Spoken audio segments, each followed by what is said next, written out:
ಈ family member ಅಂತ ನನಗೆ ತೋರಿಸ್ಕೊಟ್ರಿ, ಅದಕ್ಕೆ heartfully thank you so much.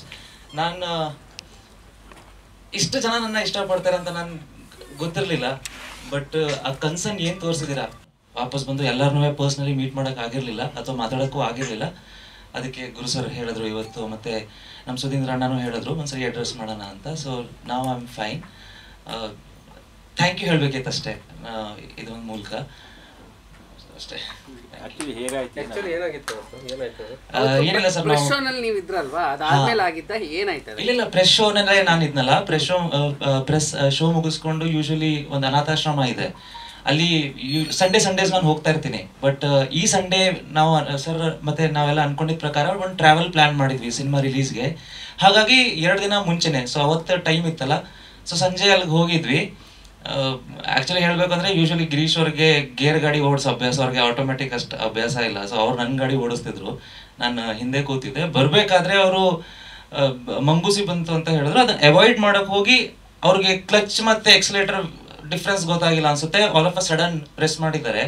So ನನಗೆ ನಾನು ಹಿಂದೆ ಕೂತಿದ್ದೆ, ಇಲ್ಲಿ ತಾಗಿ ಸ್ವಲ್ಪ ಆಕ್ಸಿಜನ್ ಲೆವೆಲ್ ಕಡಿಮೆ ಆಗಿ ಬ್ಲ್ಯಾಕ್ಔಟ್ ಆಗಿತ್ತು. ಅದಕ್ಕೆ ಅವರು all of a sudden panic ಆಗಿ ಅಲ್ಲೇ ಹತ್ತಿರದಲ್ಲಿ ಹಾಸ್ಪಿಟಲನ್ನು ಅಡ್ಮಿಟ್ ಮಾಡಿದ್ರು. ಅಲ್ಲಿ ಸರ್ಟನ್ ಸ್ಕ್ಯಾನ್ಸ್ ಎಲ್ಲ ಮಾಡಿದ್ರು, ಇಂಟರ್ನಲ್ ಬ್ಲೀಡಿಂಗ್ ಎಲ್ಲ ಚೆಕ್ ಮಾಡಿದ್ರು. ಅವ್ರು ಹೇಳಿದ್ದು ಅದೇ, ಲೈಕ್ ಚೋಕ್ ಆಗಿ ಆಕ್ಸಿಜನ್ ಲೆವೆಲ್ ಕಡಿಮೆ ಆಗಿ ಬ್ಲ್ಯಾಕ್ಔಟ್ ಆಗಿರುತ್ತೆ. ಸೊ ಒಂದು 12 hours ಅಬ್ಸರ್ವೇಷನಲ್ಲಿ ಇರಿ ಅಂತ. ಸೊ ಹಾಗಾಗಿ ಅಲ್ಲೇ ಇರಬೇಕಾಯ್ತು. ಅವ್ರು ಆ್ಯಕ್ಚುಲಿ 1 day ಹೇಳ್ತಿದ್ರು, ಬಟ್ ನೆಕ್ಸ್ಟ್ ಡೇ ಸಿನಿಮಾ ಕೂಡ ರಿಲೀಸ್ ಇತ್ತು. ಆ್ಯಂಡ್ ಆ ಒಂದು ಓಡಾಟದಲ್ಲಿ ಆ ಥರ ಒಂದು ಕಡೆ ಕೂರಕ್ಕೆ ಮನಸ್ಸು ಆಗ್ತಿರ್ಲಿಲ್ಲ, ಬಟ್ ಬಾಡಿ ಸಪೋರ್ಟ್ ಮಾಡ್ತಿಲ್ಲ. ಸೊ ಅಟ್ಲೀಸ್ಟ್ ಅವರು 12 hours ಆದರೂ ಇಲ್ಲೇ ಇರಿ ಅಂತ ಅಲ್ಲೇ ಇರಿಸ್ಕೊಂಡ್ರು. ಭಾರತ್ ಹಾಸ್ಪಿಟಲ್, ಕಿಂಗಿರಿ. ನಮ್ಮ ಮನೆ ನೆಕ್ಸ್ಟ್ ಡೇ ಅದಿರೋದು ಅಲ್ಲಿ ಹತ್ರ.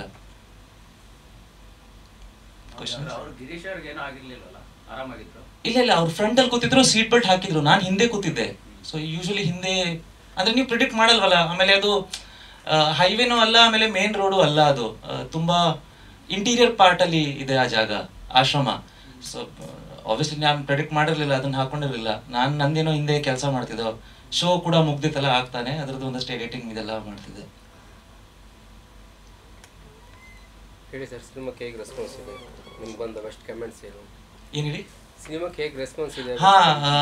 ಸಿನಿಮಾ ನಾನು ಇವತ್ತು ಬರೀ ಥ್ಯಾಂಕ್ ಯು ಹೇಳೋದೇ ಇದೆ ನನಗೆ ಎಲ್ಲರಿಗೂ. ಸೊ ಸಿನಿಮಾಗೂ ಪ್ರತಿಯೊಬ್ಬರಿಗೂ thank you so much. Specially ನನಗೆ ಇದು ಫಸ್ಟ್ ಎಕ್ಸ್ಪೀರಿಯನ್ಸ್, ನಾನು ಈ ಥರ ಜನಗಳ ರೆಸ್ಪಾನ್ಸ್ ನೋಡ್ತಾ ಇರೋದು, ಅಥವಾ ಜನ ಮೆಸೇಜ್ ಮಾಡಿ ನಿಮ್ಮ ಸಿನಿಮಾ ನೋಡಿದ್ದೀವಿ, ಸಿನಿಮಾ ಚೆನ್ನಾಗಿತ್ತು, ಈ ಸೀನ್ ಚೆನ್ನಾಗಿತ್ತು ಅಂದರೆ ಆ ಥರ ಪ್ರೇಸ್ ನಾನು ಫಸ್ಟ್ ಟೈಮ್ ನೋಡ್ತಾ ಇದ್ದೀನಿ. ಅದು ತುಂಬ ಖುಷಿ ಆಗ್ತಿದೆ. ಒಂದು ನಿಮಿಷ. ದಾವಣಗೆರೆ, ಗುಲ್ಬರ್ಗ, ರಾಯಚೂರು, ಮ್ಯಾಂಗ್ಳೂರ್, ಮೈಸೂರು, ಹಾಸನ್, ಕೋಲಾರ, ಚಿತ್ರದುರ್ಗ, ಬೆಲ್ಗಾಂ, ಹುಬ್ಳಿ, ಚಿಕ್ಕಬಳ್ಳಾಪುರ, ಮಂಡ್ಯ, ಪ್ರತಿಯೊಬ್ಬರಿಗೂ ಯಾರ್ಯಾರು ಇಲ್ಲೆಲ್ಲ ಸಿನಿಮಾ ನೋಡಿದ್ದೀರಾ, ಥ್ಯಾಂಕ್ ಯು ಸೋ ಮಚ್. ನನಗೆ ತುಂಬ ದೊಡ್ಡ ಸಪೋರ್ಟ್ ಆಗಿದೆ, ಇದು ಒಂದು ಶಕ್ತಿ ಆಗಿದೆ. ಆ್ಯಂಡ್ ಅಲ್ಲಿಂದ ಮೆಸೇಜ್ ಎಲ್ಲ ಮಾಡ್ತಿದ್ದಾರೆ, ರೆಸ್ಪಾನ್ಸ್ ಎಲ್ಲ ನೋಡ್ತಿದ್ದಾರೆ. ನಮಗೆ ಸೆಕೆಂಡ್ ಶೋ ಇಲ್ಲೆಲ್ಲ ಹೌಸ್ಫುಲ್ ಆಗಿದೆ.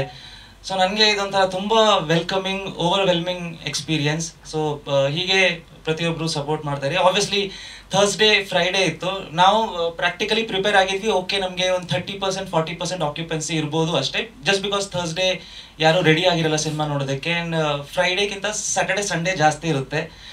ಆ್ಯಂಡ್ ನಾವು ಅಂದ್ಕೊಂಡಿದ್ದ ಹಾಗೆ ಇವತ್ತು ಒಂದಷ್ಟು ಕಡೆ ಬುಕ್ ಮೈ ಶೋರು ಬೆಳಿಗ್ಗೆ ನಾನು ಎದ್ದು ನೋಡಿದಾಗ ಒಂದಷ್ಟು ಫಾಸ್ಟ್ ಫೀಲಿಂಗಲ್ಲಿ ಇತ್ತು. ಎಲ್ಲ ಆರೆಂಜಲ್ಲಿ, ನಂದು ಆರೆಂಜಲ್ಲಿ ನೋಡ್ತಾ ಇರೋದು ಫಸ್ಟ್ ಟೈಮ್ ಇವತ್ತು. ಸೊ ನನಗೆ ಇವತ್ತು ಏನು ಮಾತಾಡಬೇಕು, ಹೇಗೆ ರಿಯಾಕ್ಟ್ ಮಾಡಬೇಕು ಅಂತಲೂ ಗೊತ್ತಾಗ್ತಿಲ್ಲ.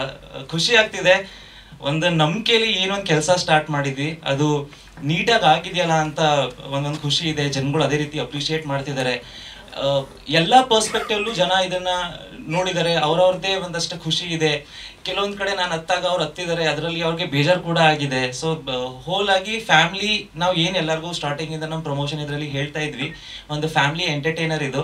ಸೊ ಫ್ಯಾಮಿಲಿ ಸಮೇತ ಸಿನಿಮಾ ನೋಡಿದಾಗ ಪ್ರತಿಯೊಬ್ಬರು ಹೇಳಿರೋ ಪಾಯಿಂಟು, ಒಂದು ಫ್ಯಾಮಿಲಿ ಆರಾಮಾಗಿ ನೋಡ್ಬೋದು, ಏನೂ ವಲ್ಗ್ಯಾರಿಟಿ ಇಲ್ಲ. ಆ್ಯಕ್ಷನೂ ತೀರಾ ಓವರ್ ಆಗಿ ಆ್ಯಕ್ಷನ್ ಮಾಡೋಕ್ಕೆ ಹೋಗಿಲ್ಲ, ಎಷ್ಟು ಆ ಒಂದು ಪಾತ್ರಕ್ಕೆ ಬೇಕಾಗಿದೆ ಅಷ್ಟೇ ಆ್ಯಕ್ಷನ್ ಇದೆ. ಪ್ರತಿ ಒಂದು ಕ್ಯಾರೆಕ್ಟರ್ ಇಮೋಷನ್ಸ್ ಜೊತೆ ಕನೆಕ್ಟ್ ಆಗಿದ್ದಾರೆ. So once again thank you so much. And ನಾನು ಈಗ ಏನೆಲ್ಲ ಒಂದಷ್ಟು ಜಾಗದ ಹೆಸರೆಲ್ಲ ಹೇಳಿದೆ, ಅಲ್ಲಿ ಆ ರೆಸ್ಪಾನ್ಸ್ ನೋಡೋದ್ರಿಂದ ಇವತ್ತಿಂದ ನಾನು ಎಲ್ಲ ಕಡೆ ಟ್ರಾವೆಲ್ ಮಾಡೋದಕ್ಕೆ ನಾವು ಸ್ಟಾರ್ಟ್ ಮಾಡ್ತಾ ಇದ್ದೀವಿ. ಇವತ್ತು ಮಂಡ್ಯ, ನಾಳೆಯಿಂದ ನಾರ್ತ್ ಕರ್ನಾಟಕದಿಂದ ಸ್ಟಾರ್ಟ್ ಮಾಡಿಕೊಂಡು ಎಲ್ಲ ಕಡೆ ವಿಸಿಟ್ ಮಾಡ್ತೀವಿ. ಹೀಗೆ ರೆಸ್ಪಾನ್ಸ್ ಮಾಡ್ತಾ ಇರಿ. I really need you all. Thank you. ಇವತ್ತು ಮಂಡ್ಯನಾ? ಇವತ್ತು ಮಂಡ್ಯ ಮಧ್ಯಾಹ್ನದ ಮೇಲೆ. ಹೌದು. ನಾಳೆಯಿಂದ ಹೆಂಗೆ ಏನು ಅದೇನೋ ರೂಟ್ ಮ್ಯಾಪ್ ಏನಾದ್ರು ಇದೆಯಾ? ಪ್ಲಾನ್ ಮಾಡ್ಕೊತಾ ಇದೀವಿ, ಹುಬ್ಬಳ್ಳಿ ಧಾರವಾಡ ಆ ಥರ ಹೋಗೋಣ ಅಂತ. ಸೊ ಎಲ್ಲ ಕಡೆ ಒಂದೊಂದು ಶೋ ಇನ್ನೂ ಒಂದಷ್ಟು ರೀಚ್ ಆಗುತ್ತೆ. ಹುಬ್ಬಳ್ಳಿ ಧಾರವಾಡ ನಿಮಗೆ ಹೆಚ್ಚು ಮಲ್ಟಿಪ್ಲೆಕ್ಸ್ ಅಲ್ಲಿ ಅಥವಾ ಸಿಂಗಲ್ ಸ್ಕ್ರೀನ್ ಅಲ್ಲಿ ಸಿಗ್ತಿದೆ? ಇವತ್ತು ಸಿಂಗಲ್ ಸ್ಕ್ರೀನು ತುಂಬ ಚೆನ್ನಾಗಿ ಅದು ಕನೆಕ್ಟ್ ಆಗಿದೆ. ಮಲ್ಟಿಪ್ಲೆಕ್ಸ್ ಇವತ್ತು ತುಂಬ ಹೌಸ್ಫುಲ್ ಆಗಿದೆ, 5-6 ಶೋ ಆಗಿದೆ. ಟೋಟಲ್ ಎಷ್ಟು ಥಿಯೇಟರ್? ಟೋಟಲಿ 150 ಮಾಡಿದ್ದಾರೆ. ಮಲ್ಟಿಪ್ಲೆಕ್ಸ್ ಅಲ್ಲೂ ನಮ್ಮ ಒಳ್ಳೆ ಶೋ ಸಿಗ್ತದೆ. ಥಿಯೇಟರ್ ಸಮಸ್ಯೆ ಟೋಟಲ್ ಒಂದು 150 ಸೆಂಟರ್. ನಾವು ಅವ್ರಿಗೆ ಹೇಳಿದೆ ಫಸ್ಟ್ ವೀಕ್ ನಮ್ಗೆ 150 ಮಾಡಿ ಸಾಕು, ನೆಕ್ಸ್ಟ್ ವೀಕ್ ಮತ್ತೆ ಓಪನ್ ಮಾಡ್ಕೊಳ್ಳೋಣ ಸಿ ಸೆಂಟರ್ ಬಿ ಸೆಂಟರ್ಗಳೆಲ್ಲ ಅಂತ. ಆ ಥರ ಪ್ಲ್ಯಾನಲ್ಲೇ ಹೋಗಿದ್ದು. ನಾವು ಅಂದ್ಕೊಂಡಿರೋದು ಎಲ್ಲ ಒಳ್ಳೊಳ್ಳೆ ಥಿಯೇಟರ್ಗಳೇ ನಮಗೆ ಸಿಕ್ಕಿದೆ. ಸಿಂಗಲ್ ಸ್ಕ್ರೀನಲ್ಲೂ ತುಂಬ ಚೆನ್ನಾಗಿ ರೆಸ್ಪಾನ್ಸ್ ಇದೆ. ಗುರುವಾರ ರಿಲೀಸ್ ಮಾಡಿದ್ರಿಂದ ಗುರುವಾರ ಆ್ಯಕ್ಚುಲಿ ಸ್ವಲ್ಪ ಕಮ್ಮಿನೇ ಇತ್ತು ನಮಗೆ. ನಮ್ಮ ಪ್ಲ್ಯಾನ್ ಏನಿತ್ತಂದರೆ ಗುರುವಾರ ರಿಲೀಸ್ ಮಾಡೋಣ, ಒಂದಿಷ್ಟು ಇಲ್ಲೊಂದು 4 ಮಲ್ಟಿಪ್ಲೆಕ್ಸಲ್ಲಿ ಹಾಕೋಣ ಅಂತ ಇತ್ತು. ನಮ್ಮ ಗುರುವಾರಕ್ಕೆ ಥಿಯೇಟರ್ಗಳು ಸಿಕ್ಬಿಡ್ತು, ಸಿಂಗಲ್ ಥಿಯೇಟರ್ ಎಲ್ಲ. ಅದಕ್ಕೆ ಎಂಟೈರ್ ಕರ್ನಾಟಕ ಪ್ಲ್ಯಾನ್ ಮಾಡಿಬಿಟ್ವಿ. ಶುಕ್ರವಾರದಿಂದ ಗುರುವಾರದಿಂದ ಶುಕ್ರವಾರ ರೈಸ್ ಆಯಿತು. ಇವತ್ತು ಎಲ್ಲ ಆರೆಂಜ್ಗಳು ಕಾಣ್ತಾ ಇದ್ದಾವೆ, ಖುಷಿ ಆಗ್ತಾ ಇದೆ. ನನ್ನ ಲೈಫಲ್ಲೂ ಇದು ಈ ಥರ ಈ ಹೌಸ್ಫುಲ್ಲು ಇದೆಲ್ಲ ನೋಡ್ತಾ ಇರೋದು ಫಸ್ಟ್ ಟೈಮ್. ಒಂದು ಜೋಶಲ್ಲಿ ಇದ್ದೀವಿ. ಆ ಜೋಶಲ್ಲಿ ಈಗ ನಾವೆಲ್ಲ ಬೇರೆ ಬೇರೆ ಡಿಸ್ಟಿಕ್ಗಳ ಪ್ರಮೋಷನ್ಗೆ ಇವತ್ತು ಮಂಡ್ಯ ಮುಗಿಸ್ಕೊಂಡು ಬಂದು ನಾಳೆಯಿಂದ ಚಿತ್ರದುರ್ಗ, ದಾವಣಗೆರೆ, ಹುಬ್ಬಳ್ಳಿ, ಧಾರವಾಡ, ಬೆಳಗಾಂ ಇಲ್ಲೆಲ್ಲ ಟ್ರಾವೆಲ್ ಮಾಡೋಣ ಅಂತ ಪ್ಲ್ಯಾನ್ ಇದೆ. 150 ಸ್ಕ್ರೀನ್ ಅಂತ ಇದೀರಾ, ಒಂದು ಡೇಗೆ ಎಷ್ಟು ಶೋಸ್ ಹೋಗ್ತಾ ಇದೆ? ಶೋಸ್ ನನಗೆ ಆ ಶೋಸ್ ಎಲ್ಲ ಒಂಚೂರು ಡಿಸ್ಟ್ರಿಬ್ಯೂಟರ್ ಹತ್ರ ಕೇಳಬೇಕು. ಕೆಲವು ಕಡೆ 4 ಶೋಸ್ ಇದೆ, ಕೆಲವು ಕಡೆ 3 ಶೋಸ್ ಇದೆ, ಆ ಥರ ಹಾಕಿದ್ದಾರೆ. ಮಲ್ಟಿಪ್ಲೆಕ್ಸಲ್ಲಿ 3 ಶೋಸ್ 2 ಶೋಸ್ ಆ ಥರ ಕೊಟ್ಟಿದ್ದಾರೆ ಎಲ್ಲ ಮಲ್ಟಿಪ್ಲೆಕ್ಸ್ಗಳಲ್ಲಿ. ಬಟ್ ಅದ್ಭುತವಾದ ರಿಪೋರ್ಟು ನನಗೆ ಮಾಧ್ಯಮದ ಕಡೆಯಿಂದ ಇರ್ಬೋದು, ಸಿನಿಮಾ ನೋಡಿದ ಜನ ಕಡೆಯಿಂದ ಇರ್ಬೋದು, ಏನೋ ಒಂದು ಒಳ್ಳೆ ಎನರ್ಜಿ ಬಂದಿದೆ. ಈ ಲೆವೆಲಿಗೆ ಮಾಡಿದ್ದೀರಾ ಅಂತ ಅದು ತುಂಬ ಖುಷಿ ಆಗ್ತಾಯಿದೆ. ತುಂಬ ಥ್ಯಾಂಕ್ಸ್. ಬಿಗಿನಿಂಗಿಂದ ನಮಗೆ ಸಪೋರ್ಟ್ ಮಾಡ್ಕೊಂಡು ಬಂದು ಕೊನೆಗೆ ಸಿನಿಮಾ ರಿಪೋರ್ಟ್ ಕೂಡ ನಮಗೆ ನೀವು ಬೆನ್ನು ತಟ್ಟಿದ್ದೀರಿ. ತುಂಬ ಖುಷಿ ಆಗ್ತಿದೆ. ಮತ್ತೆ ಕೆಲಸ ಮಾಡೋಕೆ ಒಂದು ಹೊಸ ಎನರ್ಜಿ ಮತ್ತೆ ಮಾಡೋಕ್ಕೆ. Thank you. ನಾನು ಸಕ್ಸಸ್ ಮೀಟ್ ಅಂತ 25th ಡೇಗೆ ಮಾಡ್ತೀವಿ. ಇದು ಆ್ಯಕ್ಚುಲಿ ಇವತ್ತು ನಾನು ಇಲ್ಲ, ನೀವು ಬಂದು ಸ್ವಲ್ಪ ಮುಖ ತೋರಿಸ್ಬೇಕು. ಯಾಕಂದರೆ ತುಂಬ ಜನ ಕನ್ಸಲ್ಲಿ ತೋರಿಸ್ರು, ಹಾಸ್ಪಿಟ್ಲ್ ಹತ್ರ ಎಲ್ಲ ಬಂದರು. ನಾನು ರಾತ್ರಿ 9:45 10 ಗಂಟೆ ಆಗಿರ್ಬೋದು ಅದು ದಿನ್ಸಕ್ಕೆ ಆಯಿತು. ನಾನು ಹಾಸ್ಪಿಟ್ಲಿಗೆ ಹೋದೆ. ನಾನು ನಮ್ಮ PR ವೆಂಕಟೇಶ್ ಅಣ್ಣ ಅವ್ರಿಗೆ ನಾನು ಹೇಳಲಿಲ್ಲ ಅದು ಸುಮ್ಮನೆ, ಯಾಕಂದರೆ ನೆಕ್ಸ್ಟ್ ಡೇ ತುಂಬ ಕೆಲಸ, ಮೈಸೂರಿಗೆ ಹೋಗ್ಬೇಕಿತ್ತು ಪ್ರೋಗ್ರಾಮು. ಆಮೇಲೆ ಇಲ್ಲಿ ಡಿಸ್ಟ್ರಿಬ್ಯೂಟರ್ ಜೊತೆ ಕೆಲಸ ಇತ್ತು, ಥಿಯೇಟ್ರು ಎಲ್ಲೆಲ್ಲಿ ಏನೇನು ಆಗ್ತಾಯಿದೆ, ಪೋಸ್ಟರ್ಗಳು ರೀಚ್ ಆಗಿದೆಯಾ, ಫ್ಲೆಕ್ಸು ಕಟ್ಔಟ್ಗಳು ಎಲ್ಲ ಆಗಿದೆ, ಯಾವ ಕೆಲಸನೂ ಎಲ್ಲ ಪೆಂಡಿಂಗ್ ಇತ್ತು. ನೆಕ್ಸ್ಟ್ ಡೇ ಇಟ್ಕೊಂಡಿದ್ದೀವಿ. ಸೊ ಆ ದಿನ ನಮಗೆ ಏನೂ ಮಾಡೋಕ್ಕೆ ಆಗಲಿಲ್ಲ. ಸೊ ಇದು ಮತ್ತೆ ಎಲ್ಲ ಸುದ್ದಿಯಾಗಿ ಎಲ್ಲ ಟೆನ್ಷನ್ಗಳು ಆಗೋದು ಬೇಡ ಅಂತ ನಾನು ಹೇಳಲೇ ಇಲ್ಲ. ಅದು ಬೇರೆ ಬೇರೆ ಕೆಲಸಕ್ಕೆ ಒಂದು 2-3 ಸಲ ಬೆಳಿಗ್ಗೆನೂ ಫೋನ್ ಮಾಡಿದ್ದೆ ವೆಂಕಟೇಶ್ ಅಣ್ಣಂಗೆ, ಅವ್ರಿಗೆ ವಿಷಯನೇ ಗೊತ್ತಿರಲಿಲ್ಲ. ಸೊ ಅಲ್ಲಿ ಯಾರು ನಮ್ಮ ಹಾಸ್ಪಿಟ್ಲ್ ಆರ್ಟಿಸ್ಟ್, ನಮ್ಮ ಸಿನಿಮಾದಲ್ಲಿ ಮಾಡಿದ ಆರ್ಟಿಸ್ಟ್ ಸ್ವಲ್ಪ ಮೀಡಿಯಾದಲ್ಲೆಲ್ಲ ಇರೋ ಒಬ್ಬರು ಬಂದು ಅಲ್ಲಿ ಅವರೇನೋ ಫೋಟೋ ತೆಗೆದು ಹಾಕಿದ್ದಾರೆ 2-3. ಸೊ ಆವಾಗ ಅದು ಎಲ್ರಿಗೂ ಗೊತ್ತಾಯಿತು. ಗೊತ್ತಾದ ತಕ್ಷಣ ನೀವು ಎಲ್ಲರೂ ಅಲ್ಲಿ ಹಾಸ್ಪಿಟ್ಲ್ ಹತ್ರ ಬಂದ್ರಿ, ಎಲ್ಲರೂ ಆ ಒಂದು ಪ್ರೀತಿ ತೋರಿಸಿದ್ದು, ಕಾಳಜಿ ತೋರಿಸಿದ್ದು ತುಂಬ ನನಗೂ ಖುಷಿ ಆಯಿತು. ಸೊ ಎಲ್ರಿಗೂ ಥ್ಯಾಂಕ್ಸ್. ಯಾರು ಸ್ಟಾರ್ಸ್ಗಳೆಲ್ಲ ಬಂದು ಸಪೋರ್ಟ್ ಮಾಡಲಿಲ್ಲ ಅಥವಾ ಏನೋ ರೆಸ್ಪಾನ್ಸ್ ಸಿಗಲಿಲ್ಲ ಅಂತ ಹೇಳಿದ್ರಿ. ಈಗ ಯಾವ್ದಾರ ಸ್ಟಾರ್ಸ್ಗಳನ್ನ ಫೋನ್ಗೆ ಬಂತ? ಫೋನು ಯಾರ್ದು ಬಂದಿಲ್ಲ ಇನ್ನು, ನಿಜ ಹೇಳಬೇಕಂದ್ರೆ ಯಾರು ಇನ್ನೂ ಫೋನ್ ಮಾಡಿಲ್ಲ. ಮೂವಿ ಆಫರ್ ಬಂದಿದೆ. ಮೂವಿ ಆಫರ್ ಬಂದಿದೆ, ಇಬ್ಬರಿಗೂ ಬಂದಿದ್ಯಾ? ಬಂದಿದೆ. ಸ್ಟಾರ್ಸ್ಗಳ ಬಂದಿಲ್ಲ. ಇಬ್ರು ಕಾಂಬಿನೇಷನ್ ಮತ್ತೇನಾ ಅಥವಾ ಬೇರೆ ಬೇರೆ ಏನೋ ಬಂದಿದ್ಯಾ? ನನ್ಗೆ ಏನೋ ಒಂದು ಪ್ರಾಬ್ಲಮ್ ಆಗ್ತಾ ಇದೆ ಅಂದ್ರೆ, ಏನೇ ಒಂದು ಥಾಟ್ ಕತೆ ಲೈನ್ ಬಂದ್ರು ಇದು ಕಿರಣ್ ರಾಜ್ ಅವ್ರಿಗೆ ಆಗುತ್ತಾ, ಆಗಲ್ವಾ, ಹಂಗಾಗ್ಬಿಟ್ಟಿದೆ. ಸೊ ಗೊತ್ತಿಲ್ಲ, ತುಂಬಾ ಕಂಫರ್ಟೇಬಲ್ ಇದ್ದೀನಿ ನಾನು ಅವ್ರ ಜೊತೆ ಕೆಲಸ ಮಾಡೋಕ್ಕೆ. ಅದೇನು ಮೊನ್ನೆ ರಿಲೀಸ್ ದಿನ ಅವ್ರ ಥಿಯೇಟ್ರಲ್ಲೆಲ್ಲ ನನಗೆ ಫುಲ್ ಎಂಟಿ, ಎಲ್ಲ ಜನ ನೀವೇ ನೋಡಿದ್ರಿ ಎಷ್ಟು ಕಿರ್ಚಾಡ್ತಾ ಇದ್ದಾರೆ ಡೈಲಾಗ್ಗೆ, ಮತ್ತು ಆ ಇಮೋಷನ್ ಸೆಂಟಿಮೆಂಟ್ ಸೀನ್ಗಳಿಗೆಲ್ಲ ಅವ್ರು ಹೇಳೋದು. ಅದೆಲ್ಲ ಒಂದು ಸೀನ್ ಬರುತ್ತೆ, ಒಂದು ಕಣ್ಣಲ್ಲಿ ಲೆಫ್ಟ್ ಐಸಲ್ಲಿ ಮತ್ತು ರೈಟ್ ಐಸಲ್ಲಿ ಕಣ್ಣೀರುಗಳು. ಆವಾಗ ನಾವು ಡಿಸ್ಕಷನ್ ಮಾಡಿದ್ವಿ, ಈ ಶಾಟ್ ಬಂದಾಗ ಎಲ್ಲರೂ ಕಿರ್ಚಾಡ್ತಾರೆ ಅಂತ. ಆ ಸೌಂಡು ಬಂದಾಗ ನನಗೆ ಪಕ್ಕದಲ್ಲಿ ಇವ್ರು ಇದ್ದಾರೆ ಅಂತ ನೋಡ್ತಾ ಇದ್ದೀನಿ, ತುಂಬ ಬೇಜಾರಾಗೋಯ್ತು. ಇಮಿಡಿಯೇಟ್ ಹೊರಗಡೆ ಬಂದು ಫೋನ್ ಮಾಡಿದೆ, ಸೊ ಇವರು ನನಗೆ ಇಲ್ಲಿ ಇರೋಕೆ ಆಗ್ತಾ ಇಲ್ಲ ಅಂತ, ಇಲ್ಲ ಒಂದು 2 ದಿನ ರೆಸ್ಟ್ ತಗೊಳ್ಳಿ ಆಮೇಲೆ ಹೋಗೋಣ, ಎಲ್ಲ ರಿಯಾಕ್ಷನ್ ಚೆನ್ನಾಗಿದೆ, ಕೂಲ್ ಆಗಿದೆ ಅಂತ ಅಂದೆ. ಸೊ ಅದೊಂದು ಆ ಎಂಟಿನೆಸ್ ಆ ದಿನ ಕಾಣ್ತಾ ಇತ್ತು, ನನಗೆ ತುಂಬ ಬೇಜಾರಾಗ್ತಾ ಇತ್ತು. ಇಲ್ಲ ಇಲ್ಲ ಸರ್, ಅದು ಒಂದೇ ಟೇಕಲ್ಲಿ ಫಸ್ಟ್ ಟೇಕಲ್ಲೇ ಫಸ್ಟ್ ಶಾಟ್ ಹೌದು, ಒಂದೇ ಟೇಕ್ ಸರ್, ಒಂದೇ ಟೇಕ್. Take one artist. ಹಾಂ, ಅಲ್ಲ ಗ್ಲಿಸರಿನ್ ಅಲ್ಲ, ಅದು ನಿಮ್ಗೆ ಗೊತ್ತಾಗುತ್ತೆ. ನಾನು ಕೇಳಿದೆ ಗ್ಲಿಸರಿನ್ ಹಾಕೋಣ, ಯಾಕಂದ್ರೆ ಅದು ಅಷ್ಟು ಟಕ್ಕಂತ ಇಲ್ಲ ನಾನು ಮಾಡ್ತೀನಿ ಅಂದರು. ಒಂದೇ ಟೇಕಲ್ಲೇ ಮಾಡಿಬಿಟ್ರು ಅದು. ಹೌದು, ಫಸ್ಟ್ ಇಲ್ಲಿ ಬಂದು ಆಮೇಲೆ ಇದು ಬರ್ಬೇಕಲ್ಲ, ಅದು ನೀವು ಕರೆಕ್ಟ್ ಆಗಿ ಅಬ್ಸರ್ವ್ ಮಾಡಿದ್ರೆ ಬ್ಲಿಂಕ್ ಇಂದ ಕಂಟ್ರೋಲ್ ಮಾಡಿದ್ದೀನಿ ಅದನ್ನ. ಸೊ ಅಂದ್ರೆ ಟೈಮಿಂಗ್ ಬ್ಲಿಂಕ್ ಮಾಡಿ ಯಾವ್ದೋ ಒಳ್ಳೆ ಸಂದರ್ಭನೇ ತಲೆಯಲ್ಲಿ ಇಟ್ಕೊಂಡು ಮಾಡಿದ್ರೆ ಹೌದು, ನಮ್ದೇ ಯಾವ್ದೋ ಒಂದು ಇರುತ್ತೆ.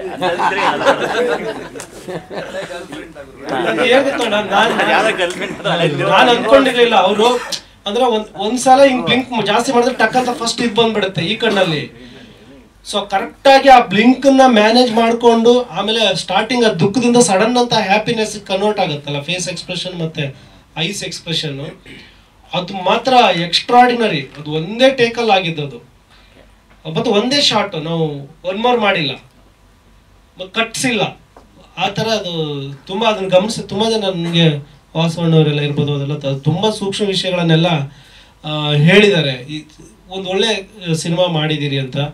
ಸೊ ಆ ಥರದ ಒಂದು ಅಪ್ರಿಷಿಯೇಷನ್ ಬಂದಾಗ ನಮಗೆ ಉದಯವಾಣಿ ಇರ್ಬೋದು, ಕನ್ನಡಪ್ರಭ, ವಿಜಯ ಕರ್ನಾಟಕ ಎಲ್ಲ ಕಡೆ ಎಲ್ಲರೂ ಮತ್ತು ವೆಬ್ ಪೇಜಲ್ಲಿ ತುಂಬ ಅಪ್ರಿಷಿಯೇಟ್ ಮಾಡಿದ್ದಾರೆ, ತುಂಬ ಹೊಗಳಿದ್ದಾರೆ, ಕೆಲಸನ ಹೊಗಳಿದ್ದಾರೆ. ಸೊ ನಾವು ನಿರೀಕ್ಷೆ ಮಾಡಿದ್ವಿ ನಮ್ಗೆ ಪ್ರೈಸ್ ಮಾಡ್ತಾರೆ ಇದನ್ನು ಅಂತ. ಆ ಥರದ ರಿಯಾಕ್ಷನ್ ಸಿಕ್ಕಿದ್ದಕ್ಕೆ ತುಂಬ ಖುಷಿ ಇದೆ. 25 ಡೇಸ್ ಆದಮೇಲೆ ಒಂದು ಒಳ್ಳೆ ಸಕ್ಸಸ್ ಮೀಟ್ ಮಾಡೋಣ, ಎಲ್ಲ ಜೊತೆಲಿ ಸಿಗೋಣ. ಸೊ ಈಗ ಇದೆಲ್ಲ ಹೌಸ್ಫುಲ್ ಆಗ್ತಾ ಇದೆ, ಅಲ್ಲೆಲ್ಲ ಹೋಗಬೇಕು ಅಂತ ಪ್ಲ್ಯಾನ್ ಮಾಡ್ಕೊಂಡಿದ್ವಿ. ಟೆಲಿವಿಷನ್ ಇಂಡಸ್ಟ್ರಿ ಅವ್ರು ಏನಾದರೂ ಕಾಂಟ್ಯಾಕ್ಟ್ ಆ ಥರದ್ದು ಏನಾದ್ರು ಅವ್ರಿಗೆಲ್ಲ ಶೋಗೆ ಆ ಥರದ್ದು ಮಾತಾಡಿದ್ಯಾ? ನಿಮ್ಮದೇ ಒಂದು ಟೀಮ್ ಇದೆಯಲ್ವಾ? ಟೀಮ್ ಅನ್ನೋದು ಯಾವತ್ತೂ ಇರಲೇ ಇಲ್ಲ ಆ ಥರ. ಬಟ್ ನೀವು ಅಲ್ಲಿ ಮೋಸ್ಟ್ ಪಾಪ್ಯುಲರ್ ಅಲ್ವಾ ಅದರಲ್ಲಿ? ಹೌದು, ಅದೇ ಸೋಲೋ ಮಾಡ್ಬಿಟ್ಟಿತ್ತು ನನ್ನ. ಸೊ ಸುತ್ತ ಒಂದು ಸರ್ಕಲ್ ಅನ್ನೋದು ಯಾವತ್ತೂ ಇರಲೇ ಇಲ್ಲ. ಅಂದರೆ ನಾನು ಯಾವಾಗಲೂ ಅದನ್ನೇ ಅನ್ಕೋತಿದ್ದೆ, ನಾನು ನನ್ನ ಕೆಲಸ ಅಷ್ಟೇ ಮಾಡಬೇಕು, I should not concentrate on anything else. ನನಗೆ ಬಿಕಾಸ್ ಒಂದು ಸರ್ಕಲಿಂದ ಇನ್ನೊಂದಷ್ಟು ಜನಕ್ಕೆ ಪರಿಚಯ ಆಗ್ತೀನಿ, ಬಟ್ ಆ ಪರಿಚಯಕ್ಕೆ ಇನ್ನೊಂದು ಕಾರಣ ಇರುತ್ತೆ ಆ ಸರ್ಕಲ್ಲು. ನಾನಿಲ್ಲಿ ನನ್ನ ಇಂಡಿವಿಜುವಾಲಿಟಿ ಕ್ರಿಯೇಟ್ ಮಾಡೋಕ್ಕೆ ಬಂದಿರೋದು. ಆ್ಯಂಡ್ ನನಗೆ ಅದು ಎಷ್ಟು ನಾನು ನನ್ನ ಮೇಲೆ ಕಾನ್ಸಂಟ್ರೇಟ್ ಮಾಡಿ ಕೆಲಸ ಮಾಡ್ತೀನೋ ಅಷ್ಟೇ ಒಳ್ಳೇದು. ಎಂಡ್ ಆಫ್ ದ ಡೇ ಇದು ಒಂದು ಕಾಂಪಿಟೇಟಿವ್ ಫೀಲ್ಡೇ. ನಾವು ಎಷ್ಟೇ ಜೊತೆಲಿದ್ದೀವಿ ಅಂತ ಹೇಳಿದ್ರು ಮನ್ಸರಿಯ ಕಾಂಪಿಟೇಷನ್ ಇದ್ದೇ ಇರುತ್ತೆ. ಸೊ ಆ ಫೇಕ್ನೆಸ್ನ ಹೊರಗಡೆ ಇಟ್ಕೊಂಡು ಮನ್ಸಲ್ಲಿ ಒಂದು ಇಟ್ಕೊಳ್ಳೋದಕ್ಕಿಂತ ಎನಿವೇಸ್ ಗೊತ್ತಿದೆ it's a competition, concentrate on our self, work good ಅಷ್ಟೇ. ಅವ್ರು ಹೇಳ್ಬೇಕು. ಎಲ್ಲರಿಗೂ ನಮಸ್ಕಾರ. ರೆಸ್ಪಾನ್ಸ್ ತುಂಬ ಚೆನ್ನಾಗಿ ಬರ್ತಾ ಇದೆ, ಖುಷಿ ಆಗ್ತಾಯಿದೆ. 2 ದಿನದ ರಿವ್ಯೂ ತುಂಬ ಚೆನ್ನಾಗಿದೆ, ಜನರ ರೆಸ್ಪಾನ್ಸು ತುಂಬ ಚೆನ್ನಾಗಿ ಕೊಡ್ತಿದ್ದಾರೆ. ಎಲ್ಲ ಯಾರ್ಯಾರು ಹೋಗಿದ್ದಾರೆ ಎಲ್ಲರ ರೆಸ್ಪಾನ್ಸ್ ತುಂಬ ಚೆನ್ನಾಗಿದೆ. ಕಿರಣ್ ರಾಜ್ ಸರ್ ಆ್ಯಕ್ಟಿಂಗ್ ಆಗಲಿ, ಗುರುತೇಜ್ ಸರ್ ಡೈರೆಕ್ಷನ್ ಆಗಲಿ ತುಂಬ ಮೆಚ್ಚಿದ್ದಾರೆ ಎಲ್ಲರೂ. ನನಗೂ ತುಂಬ ಫೋನ್ ಬರ್ತಾಯಿದೆ, ತುಂಬ ಚೆನ್ನಾಗಿ ಮಾಡಿದ್ದಾರೆ ಅಂಥೇಳಿ. ಇನ್ನು ಇವತ್ತು ನಾಳೆಯಲ್ಲಿ ಪಿಕಪ್ ಆಗಬೇಕು. ಇವತ್ತು ನಮ್ಮ Miraj, GT mall, Orion mall, Lulu mall ಮತ್ತು ಇನ್ನೊಂದು ಆರ್ಕೆಡ್ ಮಾಲ್, ಅದರಲ್ಲೆಲ್ಲ ಹೌಸ್ಫುಲ್ ಆಗಿದೆ ಶೋಸ್ ಎಲ್ಲ. ಇನ್ನು ಬೇರೆ ಡಿಸ್ಟ್ರಿಕ್ಟಲ್ಲೂ ಚೆನ್ನಾಗಿ ಓಡ್ತಾ ಇದೆ ಶೋಸ್. ಇವರು ಡಿಸ್ಟ್ರಿಕ್ಟ್ ಹೆಸರೆಲ್ಲ ಹೇಳಿದ್ದಾರೆ. ಇನ್ನೂ ಹೋಪ್ ಫಾರ್ ದ ಬೆಸ್ಟ್, ಇನ್ನೂ ಚೆನ್ನಾಗಾಗತ್ತೆ ಅಂತೇಳಿ ನಂಬಿಕೆ ಇದೆ. ಸಕ್ಸಸ್ ಮೀಟ್ಗೆ ಗುರು ಸರ್ ಹೇಳ್ದಾಗೆ 25th ಪ್ಲ್ಯಾನ್ ಮಾಡಿ ಬರ್ತೀವಿ. ಈಗ ಎಲ್ಲೆಲ್ಲಿ ಕಿರಣ್ ರಾಜ್ ಫ್ಯಾನ್ಸ್ ಎಲ್ಲ ಸಪೋರ್ಟ್ ಮಾಡ್ತಿದ್ದಾರೆ, ಎಲ್ಲ ಕಡೆ ಹೋಗಿ ಮೀಟ್ ಆಗಿ ಬರೋಣ ಅಂತ ಇದ್ದೀವಿ. ಈ ಪ್ರೊಡ್ಯೂಸರ್ ಸೇಫ್ ಆಗಕ್ಕೆ ನೀವು ಎಷ್ಟು ದಿನಗಳು ಈಗ ಸಿನಿಮಾ ರನ್ ಆಗಬೇಕು ಸರ್? ಅದೆಲ್ಲ ನಮಗೆ ಗೊತ್ತಿಲ್ಲ, ಈ ಜನರ ಸಪೋರ್ಟ್ ಇದ್ದೇ ಇರುತ್ತೆ. ಈಗ ಬೇರೆ ಬಿಸ್ನೆಸ್ ಎಲ್ಲ ಆಗಿದೆಯಾ? ಇಲ್ಲ ಇಲ್ಲ, ಡಿಜಿಟಲ್ ಸ್ಯಾಟಲೈಟ್ ಏನಾರು ಆಗಿದೆಯಾ? ನಾವು ಆಫರ್ ಬಂತು, ನಾವು ಮಾಡಿಲ್ಲ.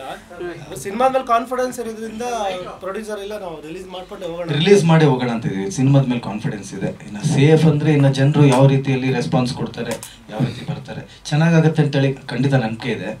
ಸೇಫ್ ಖಂಡಿತ ಆಗತ್ತೆ ಈ ಸಿನಿಮಾದಲ್ಲಿ, ನಂಬಿಕೆ ಇದೆ.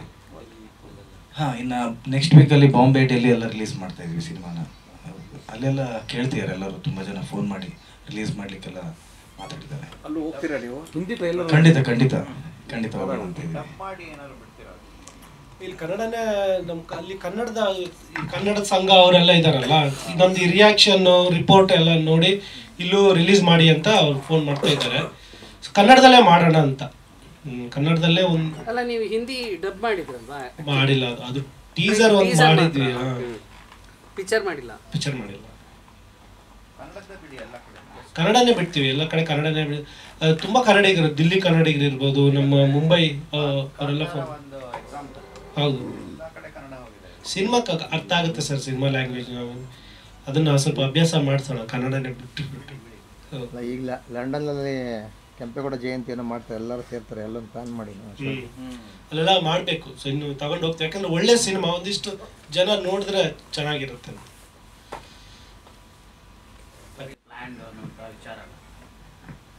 ಸರ್, ಈಗ ನಮಗೆ ನಮ್ಮ ಬಾಯಿ ಮೇಲೆ ಕಂಟ್ರೋಲ್ ಇರುತ್ತೆ, ಎಲ್ಲರ ಬಾಯಿ ಮೇಲೂ ನಮ್ಗೆ ಕಂಟ್ರೋಲ್ ಇರಲ್ಲ.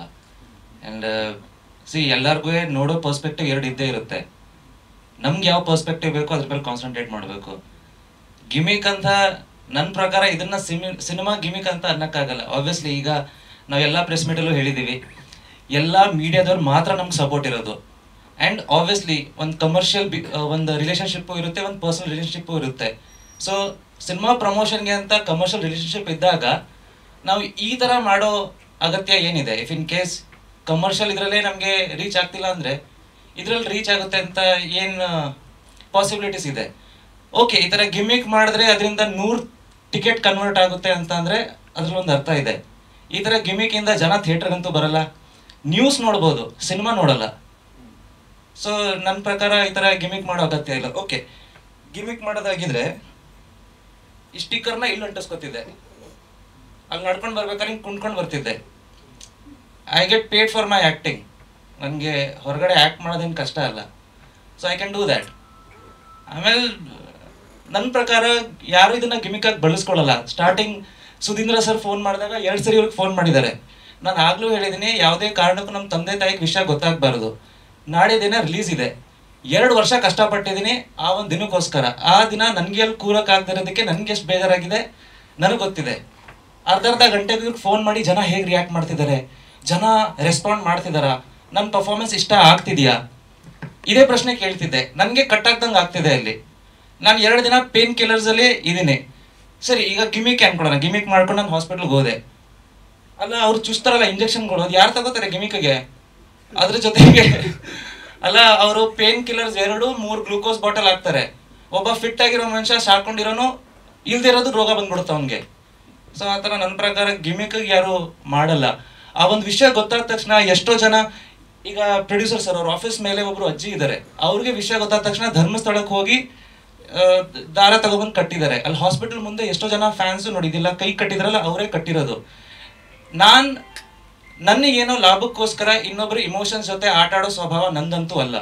ಇದೆಲ್ಲ ಒಂದು ಇಮೋಷನ್ಸು. ನಾನು ಎಷ್ಟು ಜನಕ್ಕೆ ನನ್ನ ಕೆಲಸದಿಂದ ಪರಿಚಯ ಇದೀನೋ ಗೊತ್ತಿಲ್ಲ, ಬಟ್ ಒಂದು ಆಶ್ರಮಕ್ಕೆ ನಾನು ಬೇರೆ ಬೇರೆ ಕೆಲಸದಿಂದ ಪರಿಚಯ ಇದ್ದೀನಿ. ಈ ಒಂದು ವಿಷಯ ಗೊತ್ತಾದ್ರೆ ಅವ್ರಿಗೆ ಎಷ್ಟು ಹರ್ಟ್ ಆಗುತ್ತೆ ಅಂತ ನನಗೆ ಗೊತ್ತಿದೆ. ಈ ಒಂದು ವಿಷಯ ಗೊತ್ತಾದಾಗ ಎಷ್ಟು ಜನ ಅಲ್ಲಿ ಅಳ್ತಾರೆ ಅಂತ ನನಗೆ ಗೊತ್ತಿದೆ. ನಾನು ಅವ್ರ ಇಮೋಷನ್ಸ್ನ ಹರ್ಟ್ ಮಾಡಿ ನನ್ನ ಬೇಳೆ ಅಂತೂ ನನ್ನ ಲೈಫಲ್ಲಿ ಯಾವತ್ತೂ ಬೆಳೆಸ್ಕೊಳ್ಳಲ್ಲ. ಆಮೇಲೆ ನಾನು ಬಂದ ತಕ್ಷಣ ಇಲ್ಲಿ ನಿಂತ್ಕೊಂಡು ಎಲ್ಲರಿಗೂ ಥ್ಯಾಂಕ್ ಯು ಏನಕ್ಕೆ ಹೇಳಿದ್ದೀನಿ ಅಂತಂದರೆ, ಅದು ನಾನು ಮನಸ್ಸಿಂದ ಹೇಳಿರೋದು. ನಂಗೆ ಆ ಗ್ರ್ಯಾಟಿಟ್ಯೂಡ್ ಇದೆ. ನನಗೆ ಆ ಪಾಸಿಟಿವ್ ಒಂದು ರೆಸ್ಪಾನ್ಸ್ ನಾನು ನೋಡಿದ್ದೀನಿ. ಎಷ್ಟೋ ಜನ ಆ್ಯಂಕರ್ಸು ಪರ್ಸನಲಿ ನಂಗೆ ಮೆಸೇಜ್ ಮಾಡ್ತಿದ್ದಾರೆ, ನನಗೆ ಫೋನ್ ಮಾಡಿ ಕೇಳ್ತಿದ್ದಾರೆ ಹೇಗಿದ್ದೀರಾ ಏನು ಅಂತ. ಸೊ ಐ ಫೆಲ್ಟ್ ನನ್ನ ಒಂದು ಫ್ಯಾಮಿಲಿ ಥರ ಟ್ರೀಟ್ ಮಾಡ್ತಿದ್ದಾರಲ್ಲ ಅಂತ. ಸಂಜೆ ಈ ಥರ ನ್ಯೂಸ್ ನೋಡಿದಾಗ ಬೆಳಗ್ಗೆ ನೋಡಿದ ಸತ್ಯನ ಈಗ ನೋಡ್ತಿರೋದು ಸತ್ಯನ ಅಂತಾನೆ ಜನಗಳಿಗೂ ತಲೆಗೆಟ್ಟೋಗ್ಬಿಡುತ್ತೆ. ಆಮೇಲೆ first of all sir, gimmick ಮಾಡಿದ್ದು ನಾನಲ್ಲ. ನನಗೊಂದು ಇನ್ಸಿಡೆಂಟ್ ಆಗಿದೆ, ನಾನು ಹಾಸ್ಪಿಟ್ಲ್ಗೆ ಹೋಗಿದ್ದೀನಿ, ಹಿಂಗಾಗಿದೆ ಹಂಗಾಗಿದೆ ಅಂತ ಹೇಳ್ತಿರೋದು ಗಿಮಿಕ್ಕು. ನಾನೆಲ್ಲೂ ಹೇಳಿಲ್ಲ ನಾನು ICU ಇದ್ದೆ, ನಮ್ಮ ಟೀಮ್ ಅವ್ರು ಎಲ್ಲೂ ಹೇಳಿಲ್ಲ ನನ್ನ ಕೈಕಾಲು ಮುರಿದೋಗಿದೆ ಅಂತ. ಅಲ್ಲ, ಒಂದು ಸಿನಿಮಾ ರಿಲೀಸ್ ಆಗ್ತಿದೆ, ಇನ್ನೊಂದು ಸಿನಿಮಾಗೆ ನನ್ನ ತಗೊಳ್ಳೋ ಟೈಮಲ್ಲಿ ಕೈಕಾಲು ಮುರ್ಕೊಂಡು ಕೂತಿದ್ದೀನಿ ಅಂದರೆ ಸಿನಿಮಾ ಸಿಗುತ್ತಾ ನನಗೆ ಮುಂದೆ? ಸೊ ಆಬ್ವಿಯಸ್ಲಿ ಇದನ್ನು ಯಾರೂ ಆ ಥರ ಮಾಡೋಕ್ಕೆ ಹೋಗಲ್ಲ. ಆ್ಯಂಡ್ ನಾನು ಹೇಳ್ತಿಲ್ವಾ, ನಾನು ಇದನ್ನು ಅಡ್ರೆಸ್ ಮಾಡೋಕ್ಕೂ ಇಷ್ಟ ಇರಲಿಲ್ಲ. ನೀವು ಪ್ರಶ್ನೆ ಕೇಳಿದ್ರಿ, ನಾನು ಅದಕ್ಕೆ ಆನ್ಸರ್ ಮಾಡಿದ್ದೀನಿ. ನನಗೆ ತಲೆಗೆ ಹಾಕೊಳ್ಳೋಕ್ಕೂ ಹೋಗಲಿಲ್ಲ. ಅದಿದ್ದೇ ಇದೆ, ಇದು ಫಸ್ಟ್ ಟೈಮ್ ಏನಲ್ಲ, ಸ್ಟಾರ್ಟಿಂಗಿಂದ ನೋಡ್ಕೊಂಡು ಬಂದಿದ್ದೀವಿ. ಒಂದನ್ನ 24 ಹೇಳೋದು, 24 ಜನಕ್ಕೆ 50 ಅರ್ಥ ಆಗೋದು. ಆ 50ಕ್ಕೂ ಪ್ರಶ್ನೆಗೆ ಉತ್ತರ ಕೊಡ್ತಾ ಹೋದ್ರೆ ನನ್ನ ಕೆಲಸ ಇದ್ದಿದ್ದು ಒಂದೇ, ಆ ಒಂದಕ್ಕೆ ಆನ್ಸರ್ ಮರ್ತೋಗುತ್ತೆ ನನಗೆ. ಸೊ ಐ ಡೋಂಟ್ ಥಿಂಕ್ ಅದನ್ನ ನಾವು ಅಡ್ರೆಸ್ ಜಾಸ್ತಿ ಮಾಡಬೇಕು. ಅಲ್ಲ ಸರ್, ಅದು ನನಗೆ ನಾನು ಇಲ್ಲ ನಾನು ಎಲ್ಲೂ ನಾನು ಅದೇ ಹೇಳಿದೆ, ಅದನ್ನ ಬಿಟ್ಬಿಡಿ. ಅವ್ರವ್ರ ಸ್ವಾರ್ಥ ಗಿಮಿಕ್ಕು, ಅವ್ರವ್ರ ಸ್ವಾರ್ಥಕ್ಕೆ ಲಾಭಕ್ಕೆ ಏನು ಮಾಡಿ ಎಲ್ಲರೂ ಹೇಳಿಲ್ಲ. ತುಂಬಾ ಕನ್ಸರ್ನ್ ಬಂದರು ಕೆಲವರು, ಅಲ್ಲೆಲ್ಲ ಒಂದಿಬ್ರು ಯಾರೋ ಗಿಮಿಕ್ ಅಂತ, ಅದು ಅವ್ರ ಗಿಮಿಕ್. ಈಗ ICU ಅಲ್ಲಿ ಇದ್ದಾನೆ, ಕೈಕಾಲು ಮುರಿದೋಗ್ಬಿಟ್ಟಿದೆ, ಯಾರಾದ್ರೂ ಅದ್ರ ಏನಾದ್ರು ಹೇಳಿದೀವ? ಯಾವ್ದು ಗಿಮಿಕ್ ಹಾಗಾದ್ರೆ? ಯಾರು ಸ್ವಾರ್ಥ ಕೆಲಸ ಮಾಡ್ತಿದ್ದಾರೆ? ಸರ್ ಇನ್ನೊಂದು ವಿಷಯ, ಸುಧೀಂದ್ರ ಸರ್ ನಿಮ್ಗೆ ಸರ್ ಇನ್ಫಾರ್ಮ್ ಮಾಡಿದಾಗ ಕಂಪ್ಲೀಟ್ ಆಗಿ ಮಾಹಿತಿ ಕೊಟ್ಟಿದ್ರು ಅಲ್ವಾ, ನಾನು ಎಲ್ಗೆ ಹೋಗಿದ್ದೆ, ಏನಾಗಿದೆ, ಏನ್ ಬಂದಿದ್ದು ಎಲ್ಲ. ಸರಿ, ಅದ್ರ ಮಧ್ಯ ಡ್ರಿಂಕ್ ಮಾಡ್ತಿದ್ರ ಅಂತ ಹೇಳಿದ್ರಲ್ಲ, ಅದು ಗಿಮಿಕ್. ಯಾರೋ ಆತರ ಹಾಕಿದ್ರು. ಹಾ, ಇನ್ಫಾರ್ಮೇಶನ್ ಹೋಗಿದೆ, ಫಸ್ಟ್ ಇನ್ಫಾರ್ಮೇಶನ್ ಏನ್ ಹೋಗಿದೆ ಅದನ್ನ ಪ್ರೆಸೆಂಟ್ ಮಾಡೋದು ಅಷ್ಟೇ ನನ್ಗೆ ಅನ್ಸುತ್ತೆ. It's like fair enough. ಅದ್ರ ಜೊತೆಗೆ ಬೇರೆ ಏನೇ ಸೇರಿಸಿದ್ರು ಆ ಗಿಮಿಕ್ ನಾನ್ ಹೊಣೆ ಅಲ್ಲ. ನನ್ನ ಇನ್ಫಾರ್ಮೇಶನ್ ಏನಿದೆ ನಾವು ಅದನ್ನ ತಲುಪಿಸಿದೀವಿ, ಅದನ್ನ ಯಾವ ರೀತಿ ತೋರಿಸ್ತಾರೆ ಅದ್ರ ಮೇಲೆ ನನ್ನ ಕಂಟ್ರೋಲ್ ಹೇಗಿದೆ. ನಾನು ಹೇಳಿಲ್ವಾ, ಸಿನಿಮಾಗೆ ನಾವು ಕಮರ್ಷಿಯಲ್ ಮಾಡಿರ್ಬೋದು, ಬೇರೆ ಯಾವುದಕ್ಕೂ ನಮ್ದು ಆಗಿರಲ್ಲ. ಸೊ ನಾವು ಸಿನಿಮಾಗೆ ನಮ್ಮ ಕೈಲಿ ಒಂದು ಕಂಟ್ರೋಲ್ ಇರ್ಬೋದು, ಏನ್ ವಿಚಾರ ಹೋಗ್ತಿದೆ ಅಂತ. ಬೇರೆ ಏನೇ ಆದ್ರೂ ಅದಕ್ಕೆ ನಾನು ಮಾಡೋದೇ ಆಗಿದ್ರೆ 4 ವಾರ ಮುಂಚೆ ಮಾಡಿ 4 ದಿನ ಬೆಡ್ಡಲ್ಲೇ ಕೂತ್ಕೊಂಡು ಅಳ್ತಾ ಇರ್ತಿದ್ದೆ. ಆಮೇಲೆ ಆ ಫಸ್ಟ್ ವಿಡಿಯೋ ಏನ್ ಬಿಟ್ನಲ್ಲ, ಗಿಮಿಕ್ ಆಗಿದ್ರೆ, ಸಿನಿಮಾ ಗಿಮಿಕ್ ಆಗಿದ್ರೆ, ಅಯ್ಯೋ ನನ್ನ ಕೈಕಾಲು ಮುರಿದೋಗಿದೆ, ನೀವೇ ನಂಗೆ ಸಪೋರ್ಟು, ದಯವಿಟ್ಟು ಸಿನಿಮಾಗೆ ಬನ್ನಿ, ನೀವು ಬಿಟ್ಟು ನಾನು ಆ ಥರ ಏನಾದರೂ ವಿಡಿಯೋ ಮಾಡಿ ಹಾಕ್ತಿದ್ದೆ. ಫಸ್ಟ್ ವಿಡಿಯೋ ಯಾಕೆ ನಂಗೆ ಏನೂ ಆಗಿಲ್ಲ, ದಯವಿಟ್ಟು ಯಾರೂ ಪ್ಯಾನಿಕ್ ಆಗಬೇಡಿ. ನಂಗೆ ಲಿಟ್ರಲಿ ಆ ಟೈಮಲ್ಲಿ ನಾನು ಹೇಳಿದ್ನಲ್ಲ, ಒಂದಷ್ಟು ಆಶ್ರಮ, ಆಮೇಲೆ ನನ್ನ ತುಂಬಾ ಇಷ್ಟಪಡೋರು ನಮ್ಮ ತಂದೆ ತಾಯಿ, ಇವ್ರಿಗೆ ಯಾವ ರೀತಿ ರೀಚ್ ಆಗ್ತಿದೆ, ಇವ್ರು ಪ್ಯಾನಿಕ್ ಆಗ್ತಾರ ಅಂತ ಒಂದೇ ವಿಷಯ ನಂಗೆ ತಲೆಯಲ್ಲಿ ಇದ್ದಿದ್ದು. ಸೊ ಅವ್ರಿಗೆ ವಿಷಯ ಗೊತ್ತಾಗಬಾರ್ದು ಅಂತಾನೆ ನಾನು ರಾತ್ರಿ ಎಲ್ಲ ಇದ್ದಿದ್ದು. 12 ಎಷ್ಟು ಗಂಟೆಗೆ ಬೆಳಿಗ್ಗೆ ನೀವು ಬಂದು ವಿಡಿಯೋ ತಗೊಂಡಿದ್ದು?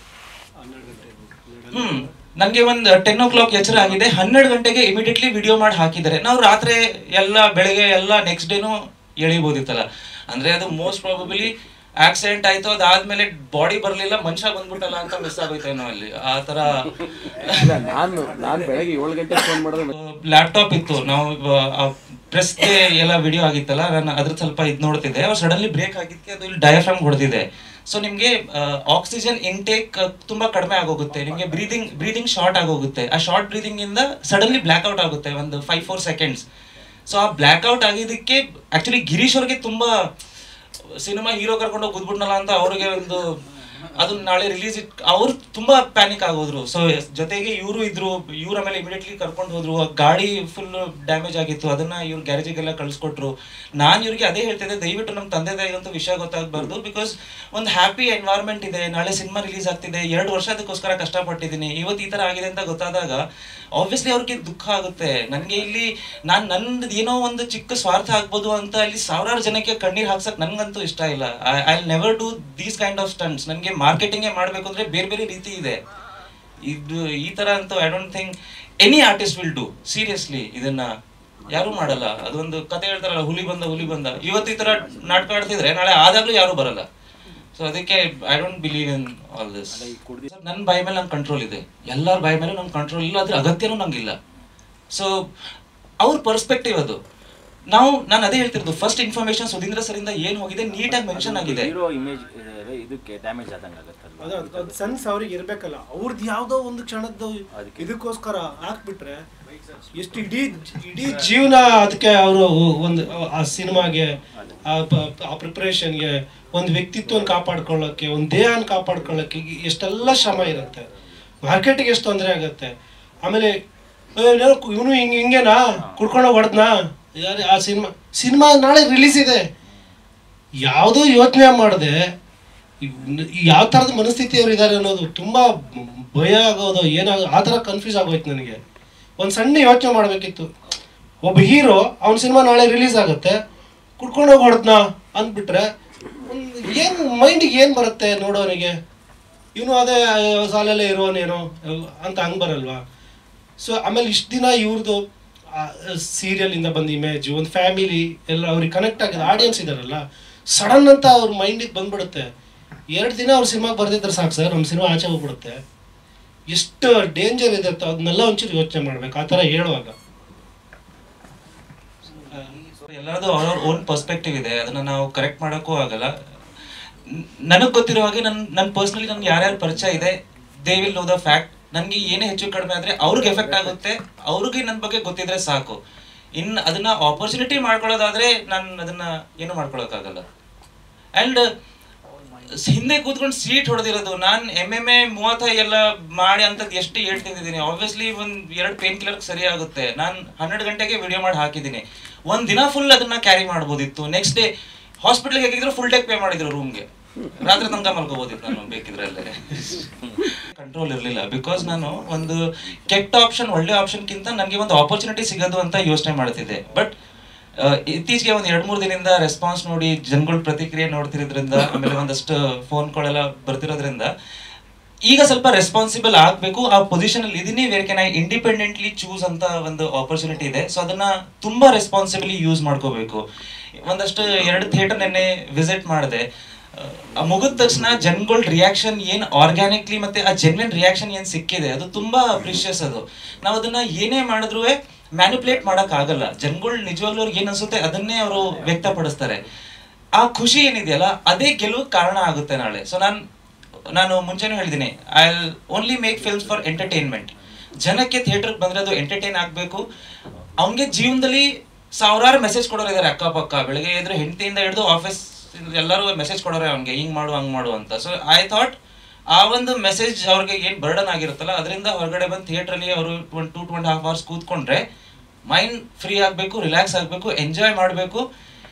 ಏನೋ ಒಂದ್ ಕಡೆ ಅವ್ರ ವ್ಯಕ್ತಿತ್ವದಲ್ಲಿ 1% ಚೇಂಜ್ ತಂದ್ರು that is more than enough. ನಾನು ಕಂಪ್ಲೀಟ್ಲಿ ಸಮಾಜ ಬದಲಾಯಿಸ್ಬಿಡ್ತೀನಿ ಅನ್ನೋ ನನಗೆ ಅದೆಲ್ಲ ಇಲ್ಲ.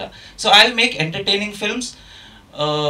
ಮೆಸೇಜ್ ಅವ್ರ ಪರ್ಸ್ಪೆಕ್ಟಿವ್ ಅದನ್ನ ಅವರು ಯಾವ ತರ ರಿಸೀವ್ ಮಾಡ್ತಾರೆ. ಆಬ್ವಿಯಸ್ಲಿ ಒಂದು ಸಿನಿಮಾದಲ್ಲಿ ವಿಲನ್ ಸಾಯೋದ್ರಲ್ಲೂ ಒಂದು ಪರ್ಸ್ಪೆಕ್ಟಿವ್ ಇದೆ, ನಾವು ಯಾವ ರೀತಿನೇ ಅದನ್ನ ಅರ್ಥ ಮಾಡ್ಕೊಟ್ಟಿದ್ದೀವಿ ಅದ್ರ ಮೇಲೆ. So I will do such kind of films and I will do responsibly. ಇನ್ನೊಂದಷ್ಟು ಟೆಕ್ನಾಲಜಿ ಆಡ್ ಆನ್ ಮಾಡೋದು ಏನಿದೆ, like I will try to do that. ಇನ್ನೊಂದಿದೆ 2 ನಾವಿಬ್ಬರ ಜೊತೆಲೆ ಒಂದು 15 ಸ್ಕ್ರಿಪ್ಟ್ ಕೇಳಿದ್ವಿ. ಅಂದ್ರೆ ಸುಮಾರು ಸ್ಕ್ರಿಪ್ಟ್ಗಳು ಇವ್ರೊಬ್ಬರೇ ಒಂದಿಷ್ಟು ಎಷ್ಟು ಕೇಳಿದಾರೆ ಗೊತ್ತಿಲ್ಲ. ಅಂದ್ರೆ ನನಗೆ ಕಾಂಟ್ಯಾಕ್ಟ್ ಮಾಡಿ ಕಿರಣ್ ರಾಜ್ ಅವ್ರಿಗೆ ಕತೆ ಹೇಳ್ಬೇಕು ಅಂತಂದಾಗ ನಾನೊಂದು 15 ಕತೆ ಇವ್ರ ಜೊತೆಲಿ ಕೇಳಿದ್ದೀನಿ. ಬಟ್ ಇವ್ರದ್ದು ತುಂಬಾ, ಈಗ ನಮ್ಮ ಸಿನಿಮಾನೇ ನೋಡಿದ್ರಲ್ಲ ಆ ಪಾತ್ರ, ನನ್ನ ಅಭಿನಯಕ್ಕೆ ಎಲ್ಲಿ ಎಷ್ಟು ಜಾಗ ಇದೆ, ಸೂಕ್ಷ್ಮವಾಗಿ ನಾನು ಎಲ್ಲಿ ಎಕ್ಸ್ಪ್ರೆಸ್ ಮಾಡೋ ಟೈಮ್ ಇದೆ. ಹೀರೋ ಅಂದ ತಕ್ಷಣ ನಾನು ಫುಲ್ ಎಲ್ಲ ಹೊಡೆದ್ ಬಿಡ್ತೀನಿ ಅಥವಾ ಹಾಡ್ ಸಾಂಗಲ್ಲಿ ಡಾನ್ಸ್ ಮಾಡ್ಬಿಡ್ತೀನಿ, ಅದಲ್ಲ. ನನ್ನ ಜಾಗ ಏನಿದೆ ನಾನು ಆಸ್ ಆ್ಯಕ್ಟಿಂಗ್ ತೋರ್ಸೋಕ್ಕೆ ಅಂತ ಅದನ್ನ ತುಂಬ ಗಮನಿಸ್ತಾರೆ. ಕೆಲವೊಂದು ಸ್ಕ್ರಿಪ್ಟ್ಗಳು ಚೆನ್ನಾಗಿ ಇದೆ, ಆ ಥರ ಎಲ್ಲ ಬಂದಿದೆ. ಅದು ಹಳೇದೊಂದು 2 ಸಿನಿಮಾ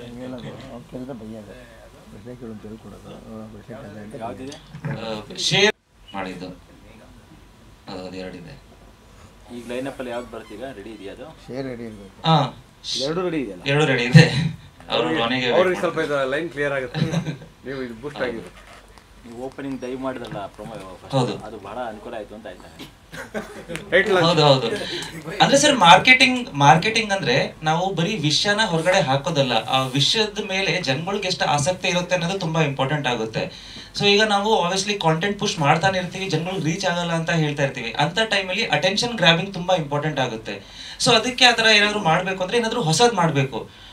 ಸೊ ನಾನು ಸ್ಟಾರ್ಟಿಂಗ್ ಇಂದ ನೋಡಿ, ನಾನು ಇದು ಅಚೀವ್ ಮಾಡಿದೆ, ಅದು ಅಚೀವ್ ಮಾಡಿದೆ, ಹಿಂಗ್ ಮಾಡಿದೆ, ನನ್ಗೆ ಆ ಥರ ನ್ಯೂಸ್ ಬರಲಿ ಅಂತ ಇಷ್ಟ ಇದೆ. ಕಾಲ್ ಮುರ್ಕೊಂಡು ಹಾಸ್ಪಿಟಲ್ ಬಿದ್ದವನೇ ನನ್ಗೆ ಆ ಥರ ನ್ಯೂಸ್ ಬರಲಿ ಅಂತ ನನಗೂ ಇಷ್ಟ ಇಲ್ಲ. I want to make my profile look very good, very creative, inspiration ಕಾಣ್ಬೇಕದು. ಸೊ ನಾನು ಅದಕ್ಕೆ ಆ ರೀತಿ ಒಂದು ಕೆಲಸ ಹುಡುಕ್ತಾ ಇರ್ತೀನಿ. ಅದರಿಂದ ಇನ್ನೊಂದಷ್ಟು ಜನ ಲೈಫ್ ಎಕ್ಸ್ಪೀರಿಯನ್ಸ್ ಎಷ್ಟು ಇಂಪಾರ್ಟೆಂಟ್ ಆಗುತ್ತೆ, ಲೈಫ್ ಅನ್ನೋದು ಎಷ್ಟು ಇಂಪಾರ್ಟೆಂಟ್ ಆಗುತ್ತೆ ಅಂತ ನನಗೆ ತಿಳಿಸ್ಬೇಕು ಅಂತ ತುಂಬಾ ಇದೆ.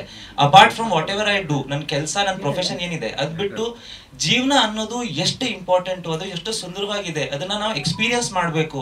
ಅಪ್ಸ್ ಅಂಡ್ ಡೌನ್ಸ್ ಪ್ರತಿಯೊಬ್ಬರ ಲೈಫಲ್ಲಿ ಇದ್ದೇ ಇರುತ್ತೆ. ಬಟ್ ಎಷ್ಟೇ ಅಪ್ಸ್ ಅಂಡ್ ಡೌನ್ಸ್ ಇದ್ರೂ ಒಂದು ಬ್ರೈಟ್ ಟುಮಾರೋ ಇದ್ದೇ ಇದೆ. ಅದಕ್ಕೆ ನಾವು ಪ್ರೆಸೆಂಟ್ ಅಲ್ಲಿ ಎಷ್ಟು ಕೆಲಸ ಮಾಡ್ತೀವಿ ಅನ್ನೋದು ಇಂಪಾರ್ಟೆಂಟ್ ಆಗುತ್ತೆ. That is what I want to tell people. ನಿಮ್ಮ ಈ ಆಶ್ರಮಗಳು ಅಂತ ಅವರಿಗೆಲ್ಲ ಸಿನಿಮಾ ತೋರಿಸೋ? ಹೌದು ಸರ್, ತೋರಿಸ್ತಾ ಇದ್ದೀನಿ. ಅಂದ್ರೆ ಫಸ್ಟ್ ಎಷ್ಟಿದೆ ಆಶ್ರಮಗಳು ಆ ಥರ ನೀವು ವಿಸಿಟ್ ಮಾಡೋದು? ಸರ್ ಬ್ಯಾಂಗ್ಳೂರಲ್ಲಿ ಒಂದು 14-15 ಇದೆ. 15 ಆಶ್ರಮ. ಹಾ, ಎಷ್ಟು ಜನ ರೆಗ್ಯುಲರ್ಲಿ ಪ್ರಕಾರ ಅಂದಾಜು ಏಜ್ ಆದವರು ಇದ್ದಾರೆ ಅಲ್ಲಿ? Over total 2000 families. ಕೆಲವರು ಬಂದು ಥಿಯೇಟರ್ ನೋಡ್ಬೋದು, ಕೆಲವರು ಬರಕ್ಕೆ. ಹೌದು. ಅವ್ರಿಗೆಲ್ಲ ಹೇಗೆ? ಇಲ್ಲ, ಆತರ ಸ್ವಲ್ಪ ಕಷ್ಟ ಆಗ್ತಿದೆ. ಅದಕ್ಕೆ ನಾವು ಸಿನಿಮಾ OTT ಬಂದಾದ್ಮೇಲೆ ಅವ್ರಿಗೆ ಒಂದು ಪ್ರೊಜೆಕ್ಟರ್ ಸ್ಕ್ರೀನಿಂಗ್ ಹಾಕಿ ಆ ಥರ ಪ್ಲಾನ್ ಮಾಡಿದ್ದೀನಿ. ಬಿಕಾಸ್ ಮೆಡಿಕಲ್ ಹೆಲ್ತ್ ಎಲ್ಲರದ್ದು ಅಷ್ಟು ಚೆನ್ನಾಗಿರಲ್ಲ, ಆ್ಯಂಡ್ ಬೇರೆ ಮನಸ್ಥಿತಿ ಆ ಥರ ಒಂದಷ್ಟು ಜನ ಇದ್ದಾರೆ. ಬಟ್ ತುಂಬಾ ಪ್ರೀತಿ ಮಾಡ್ತಾರೆ. ನಾನು ನಿನ್ನೆನೂ ಆಶ್ರಮಕ್ಕೆ ಹೋದಾಗ ನಾನು ಲಿಟ್ರಲಿ ಆಶ್ರಮದಲ್ಲಿ ನಂದು ಅವ್ರ ಜೊತೆ ಎಲ್ಲ ಮಾತುಕತೆ ಎಲ್ಲ ಮುಗ್ದಾದ್ಮೇಲೆ ಎಲ್ಲ ತುಂಬಾ ಆಶೀರ್ವಾದ ಮಾಡಿದ್ರು. ನಾನು ಆಕ್ಚುಲಿ ಫ್ರಂಟ್ ಸೀಟಲ್ಲಿ ಕೂತ್ಕೋಬೇಕಾಗಿತ್ತು, ಅಲ್ಲಿ ಕೆಳಗಡೆ ಫುಲ್ ಕೊಚ್ಚೆ ಆಗಿತ್ತು ಅಂತ ನಾನು ಹಿಂದೆ ಹೋಗಿ ಕೂತ್ಕೊಂಡೆ. ಅದಕ್ಕೆ ಎಲ್ಲ ಸೇಫ್ ಆಗಿದೆ. ಮುಂದೆ ಕೂತಿದ್ರೆ ಗುಂಡೆ ಓಪನ್ ಆಗೋಗಿರೋದು ನಂದು. ಸೊ ಎಲ್ಲೋ ಒಂದ್ ಕಡೆ ಒಂದು ಆಶೀರ್ವಾದ ಅನ್ನೋದಿದೆ. ಅಂಡ್ ನೀವೇ ಎಷ್ಟೋ ಜನ ಮಾಧ್ಯಮದವರೇ ನನಗೆ ಫೋನ್ ಮಾಡಿ ದೃಷ್ಟಿ ಆಗಿದೆ, ದಯವಿಟ್ಟು ದೃಷ್ಟಿ ತೆಗೆಸ್ಕೊಳ್ಳಿ, ಈ ದೇವಸ್ಥಾನಕ್ಕೆ ಹೋಗಿ, ಅದೆಲ್ಲ ಮುಂಚೆನೆ ನನಗೆ ಹೇಳ್ತಿದ್ರಿ. ನನಗೆ ಮುಂಚೆನೂ ಡೆಂಗ್ಯೂ ಆಗಿತ್ತು. ಅವ್ರ ದೃಷ್ಟಿ ಜ್ವರ ಇದೆ, ಡೆಂಗ್ಯೂ ಆಗಿದೆ, ನಾನು ಆದ್ರೂ ಇಂಟರ್ವ್ಯೂ ಕೊಡ್ತಾ ಇದ್ದೀನಿ. ನಾನು ನನ್ನ ಕೆಲಸಕ್ಕೆ ಯಾವತ್ತೂ ಮೋಸ ಮಾಡೋನೇ ಅಲ್ಲ. ನನಗೆ ನನ್ನ ಕೆಲಸ that is the only thing which is keeping me here. ನನಗೆ ಅದ್ ಬಿಟ್ಟು ಇನ್ ಯಾವ ಗೊತ್ತಿರೋ ಹಾಗೆ ಯಾವ ಸಪೋರ್ಟ್ ಇಲ್ಲ, ಯಾವ ಬೇರೆ ಬ್ಯಾಕಪ್ ಇಲ್ಲ. ನನಗೆ ನನ್ನ ಕೆಲಸ ಮಾತ್ರ ಒಂದು ಶಕ್ತಿ, ನನ್ನ ಕೆಲಸನೇ ನಂಬಿಕೆ. ಸೊ ನಾನು ಅದಕ್ಕಂತೂ ಯಾವತ್ತೂ ಮೋಸ ಮಾಡಕ್ ಹೋಗಲ್ಲ. ಬೆಂಗಳೂರಲ್ಲಿ ಹೇಳಿದ್ರಿ ನೀವು 14 ಆಶ್ರಮಗಳು, ಬೇರೆ ಕಡೆ ಕರ್ನಾಟಕದಲ್ಲಿ 32 ಟೋಟಲ್. 32 ಹೌದು. ಯಾವ ಡಿಸ್ಟ್ರಿಕ್ಟ್? ಬೆಲ್ಗಾಂ, ದಾವಣಗೆರೆ, ಮೈಸೂರು, ಆಮೇಲೆ ಚಿತ್ರದುರ್ಗ, ಚಿಕ್ಕಬಳ್ಳಾಪುರ. ಸೊ ಆ ಥರ ಒಂದಷ್ಟು ಕಡೆ ಇದೆ. ಅಂದ್ರೆ ಒಂದು ಇಂಡಿಪೆಂಡೆಂಟ್ ಆಗಿ ಅವರು ಕೆಲವು ಸಲ ನಮಗೆ ಫೋನ್ ಮಾಡಿ ಏನಾದರೂ ಹೇಳಿದಾಗ ಅದನ್ನ ಮಾಡ್ತೀವಿ. ಇಲ್ಲೇ ಬ್ಯಾಂಗ್ಳೂರಲ್ಲಿ ಟ್ರಾನ್ಸ್ಜೆಂಡರ್ಸ್ ಇದ್ದಾರೆ, ಓಲ್ಡ್ ಏಜ್ ಹೋಮ್ ಇದೆ, ನಿಮಗೆ ಆರ್ಫನೇಜ್ ಇದೆ, ಕೆಲವೊಂದಷ್ಟು ಹಾಸ್ಟೆಲ್ಸ್ ಇದೆ. ಸೊ ಅಲ್ಲಿ ತುಂಬಾ ಇದೆ ಸರ್. ಅದು ಎಕ್ಸಾಕ್ಟ್ಲಿ ಲೆಕ್ಕ ಇಲ್ಲ. ಅಂದ್ರೆ ಅವ್ರಿಗೆ ಆ ಟೈಮ್ಗೆ ಏನ್ ಬೇಕಾಗಿರುತ್ತೋ ಸೊ ನಾವು ಅದನ್ನ ಪ್ರೊವೈಡ್ ಮಾಡ್ತಾನೆ ಇರ್ತೀವಿ. ಫುಡ್ ಅನ್ನೋದು ನಿಮ್ಗೆ ಪ್ರತಿ ವಾರ ಎಲ್ಲ ಆಶ್ರಮಕ್ಕೂ ಊಟ ಹೋಗೇ ಹೋಗುತ್ತೆ. ಹಾ ಹೌದು.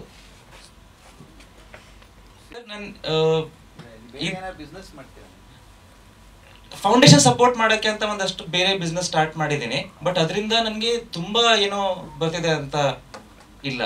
ಸೊ ಆಶ್ರಮಕ್ಕೆ ಆಗೋಷ್ಟು ಒಂದು ಸರ್ಕಲ್ ಕ್ರಿಯೇಟ್ ಮಾಡಿದ್ದೀನಿ. ನಾಳೆ ನಾನು ಇದ್ರು ಇಲ್ಲದೆ ಹೋದ್ರು ಒಂದು ಸರ್ಕಲ್ ಅದು ನಡೀತಾನೆ ಇರಬೇಕು ಅಂತ ಅಷ್ಟು ರೆಡಿ ಮಾಡಿಟ್ಟಿದ್ದೀನಿ. The more we give the more we get. ಒಂದು ನೀವು ಸಿನಿಮಾ ನೋಡ್ತಾ ಇರುವಾಗ ಆ ಸಾಂಗ್ ಬಂತು, ಸಾಂಗ್ ಒಂದು ಮುಗ್ದ್ಬಿಡ್ಲಿ, ಫೈಟ್ ಬಂತು, ಈ ಸೀನ್ ಏನೋ ಪ್ರತಿ ಸೀನಲ್ಲೂ ಮುಂದಿನ ಸೀನ್ನ ತುಂಬ ಕನೆಕ್ಟಿಂಗ್ ವಿಷಯಗಳಿದೆ. ಸೊ ಈ ಮೊಬೈಲ್ ಸಿನಿಮಾ ನೋಡುವಾಗ ಮೊಬೈಲ್ ನೋಡ್ತಾ ಇರೋದು ಎರಡು ತೊಂದರೆ. ಒಂದು, ನಿಮಗೂ ಸಿನಿಮಾ ಕರೆಕ್ಟ್ ಆಗಲ್ಲ ಕರೆಕ್ಟಾಗಿ, ಮತ್ತು ಪಕ್ಕದವನಿಗೂ ಅದು ಡಿಸ್ಟ್ರಾಕ್ಟ್ ಆಗ್ತಾ ಇರುತ್ತೆ. ಸೊ ಇದು ಬರೀ ಆ್ಯಕ್ಷನ್ ಫೈಟ್ ಆ ಥರ ಗ್ಯಾಂಗ್ಸ್ಟರ್ ಸಿನಿಮಾ ಅಂತ ಅಲ್ಲ ಇದು. ಇದರಲ್ಲಿ ತುಂಬ ಸೂಕ್ಷ್ಮ ವಿಚಾರಗಳಿದೆ. ಡೈಲಾಗ್ ಕೂಡ ಅಷ್ಟೇ, ನಿಮಗೆ ಎಲ್ಲದರಲ್ಲೂ ವಿಷಯ ಇದೆ. ಸೊ ಈ ಮುಖಾಂತರ ಸ್ವಲ್ಪ ಮೊಬೈಲ್ಗಳು ಬಿಟ್ಟು ತುಂಬ ಗಮನ ಕೊಟ್ಟು ಸಿನಿಮಾ ನೋಡಿ ಅಂತ ನಾನು ಕೇಳ್ಕೊಳ್ತೀನಿ. ಆಮೇಲೆ ಸೌಂಡ್ ಡಿಸೈನ್ ಕೂಡ ಅಷ್ಟೇ. ತುಂಬ ಥಿಯೇಟರ್ಗಳಲ್ಲಿ ನಾವು ಯಾಕಷ್ಟು 4-5 ತಿಂಗಳ ಸೌಂಡ್ ಡಿಸೈನಿಗೆ ಕೆಲಸ ಮಾಡಿದ್ವಿ ಅಂತ ಅನಿಸ್ಬಿಡ್ತು ಕೆಲವೊಂದು ಥಿಯೇಟರ್ ನೋಡ್ತಿದ್ದಾಗ. ನಿಮಗೆ ಮೀಡಿಯಾಗೆ ಶೋ ಹಾಕಿದ್ನಲ್ಲ ಸರ್, ಎಷ್ಟು ವರ್ಸ್ಟ್ ಸೌಂಡ್ ಇದೆ ಅಂದರೆ ನಂಗೆ ತುಂಬ ಬೇಜಾರಾಗೋಯ್ತು. ಇಲ್ಲಿ ಯಾಕೆ ನಾವು ಆ್ಯಕ್ಚುಲಿ ಅಲ್ಲಿ ನೋಡಿರಲಿಲ್ಲ ನಾನು ಆ ಥಿಯೇಟ್ರಲ್ಲಿ ಹಂಗಿದೆ ಅಂತ ಸೌಂಡು. ನಮ್ಮ ಎಕ್ಸಿಕ್ಯೂಟಿವ್ ಪ್ರೊಡ್ಯೂಸರ್ ಬುಕ್ ಮಾಡಿಬಿಟ್ಟಿದ್ರು. ಹೌದು, ಅಲ್ಲಿ ಹೋಗಿ ನೋಡಿದಾಗ ಹೋಗಿ ಮೀಡಿಯಾಗೆ ಇಲ್ಲಿ ಶೋ ಹಾಕ್ಬಿಟ್ನಲ್ಲಪ್ಪ, ಏನು ಇಂಪ್ರೆಷನ್ ಬೀಳುತ್ತೆ ಅವ್ರ ಮೇಲೆ ಅಂತ. ಬೇರೆ ನಮ್ಗೆ ವೀರೇಶು ಇದು ಮೈನ್ ಥಿಯೇಟರ್ ಅದರಲ್ಲೂ ಹಾಕ್ಬೋದಿತ್ತು ನಾವು.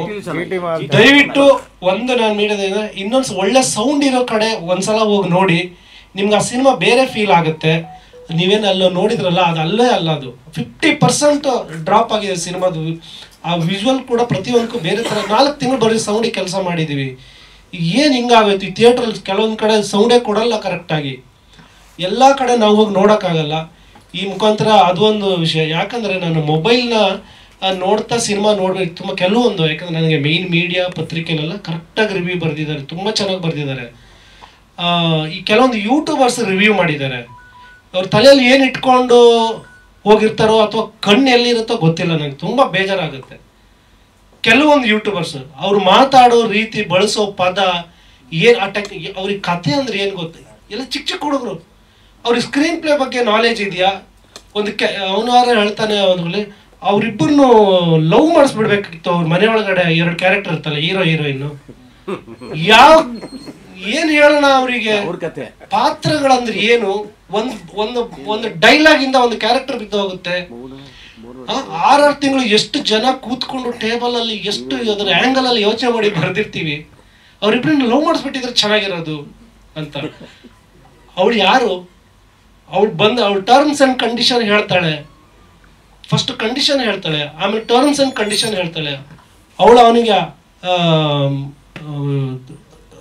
ಲವರ್ ಅಲ್ಲ, ಅವಳು ಹೆಂಡತಿ ಅಲ್ಲ, ಅವಳು ಫ್ರೆಂಡ್ ಅಲ್ಲ, 6 ತಿಂಗಳು ನಾನು ಈ ಮನೇಲಿ ಇರ್ತೀನಿ ಅಂತ ಹೇಳಿದಾಳೆ, ಹೇಳೋ ಕಂಡೀಷನ್ ಹೇಳ್ತಾಳೆ.